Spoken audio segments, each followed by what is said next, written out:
And when we talk about PBC, we talk about the business of boxing. We talk about, is the business of boxing ruining boxing? Not necessarily PBC, but you got Mayweather Promotions doing similar to what PBC's done, because I bring the question, have we seen a PBC card where they've done any sort of cross promotion? I don't recall it happening. You know what I mean? Please, if you have those examples, hit up my comments. Let me know. Remember, I don't know shit about boxing, right? So if I'm wrong, that's fine. I would love to learn where I'm wrong. But let's talk about Tank versus Garcia. You know what I'm saying? This fight at 135 pounds, right now, we have an undisputed champion. This isn't even technically a title fight. It is, I guess, technically a title fight because it's for the WBA regular title. But as far as a legit world title, those are all held by Devin Haney in his rematch with George Kambosos.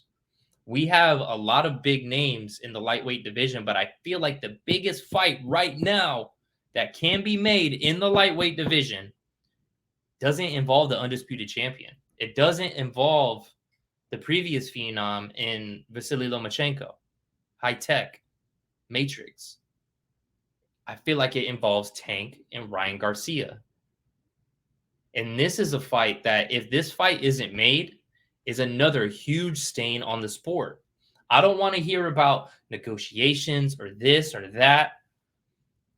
Garcia is represented by Oscar. For what I understand, he still is. I feel like Oscar, since he's become a promoter, has been involved in some shady dealings, possibly. And then with Tank, he's on the side of Mayweather Promotions, which they've straight up come out and say, we're not doing any sort of cross promotion. We're only fighting Tank in-house.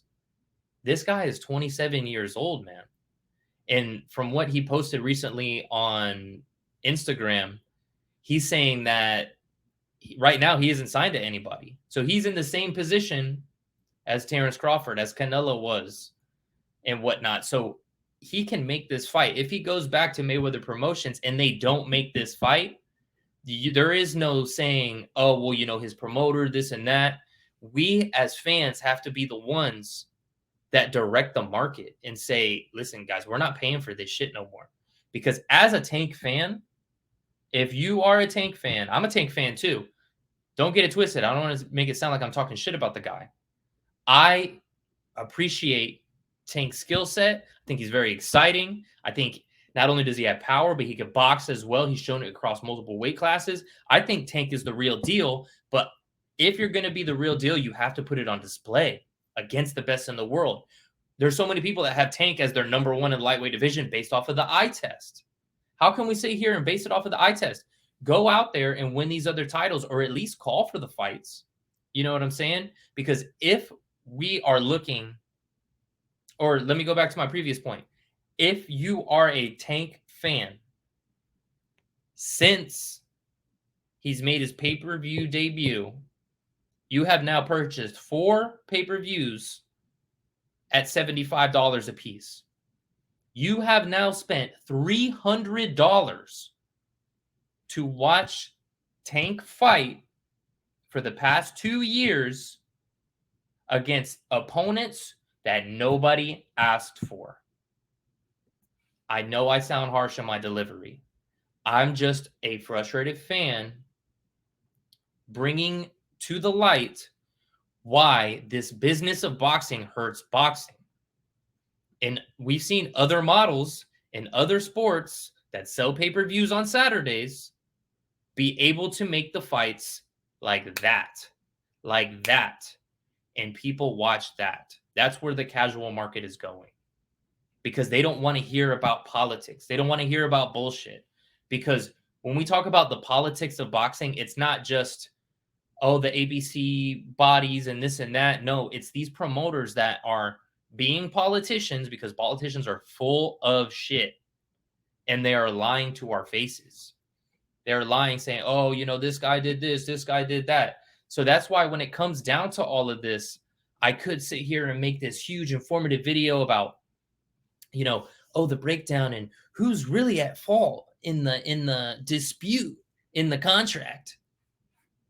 Who gives a fuck whose fault it is? Make the fight happen, bro. I guess if it is really one side's fault, it's good to know so that as fans in the marketplace, we can direct our money, our attention elsewhere and kind of protest them and make sure, hey, listen, we're not going to consume your content. And the market will be driven another direction because the market usually drives the direction and speaks for itself. But as you notice below, Tank versus Garcia, who knows what's going on with that?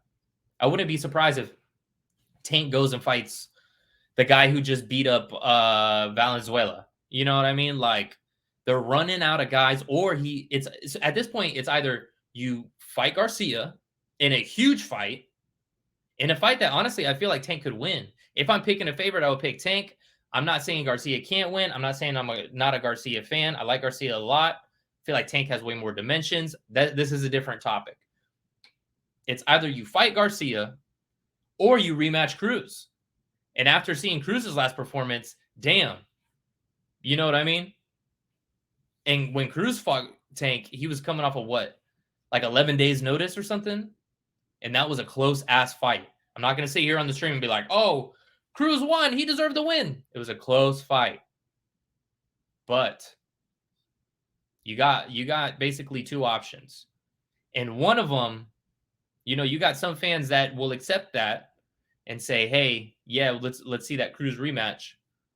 But really, the top priority fight is Ryan Garcia, especially how much shit y'all are talking back and forth to each other. So don't confuse my energy for ignorance, for disrespect. I respect these fighters. I'm just a frustrated fan that wants to see the best. You know what I mean?